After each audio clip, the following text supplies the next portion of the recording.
So आयचो जो आमचो सर्वेलन्स ड्राइव जाल्लो आसा, we have started in this area of Tiswadi, and today specifically we have checked the premises in Karanjalem area as well as a few premises in Talegaon, and now we will be continuing in Miramar area.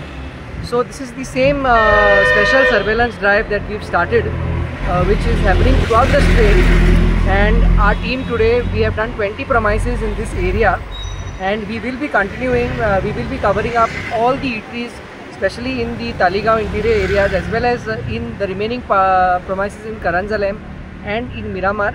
Our sole objective is to ensure that there is proper hygiene norms are being followed, and at the same time we are also creating awareness on the importance of following the hygiene.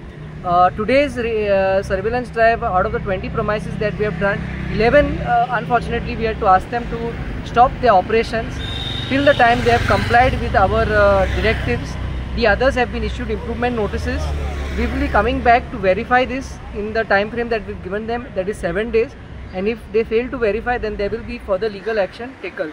Meanwhile, the others areas will also be covered in the coming next 2 or 3 weeks. What are the major things you have you've got to? So the major non-compliances is that we have seen that the workers, they are not having proper sanitary cards, which is one of the requirements.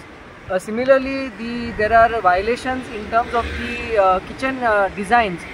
We have seen that the maintenance is not done of the kitchen. The premises are running, but the operators are not maintaining the kitchen. So there were a lot of broken tiles, a lot of pest activities were observed. So in those terms, we have noted all these non-compliances, and we have given them directives to carry out these corrective renovation works in their kitchens.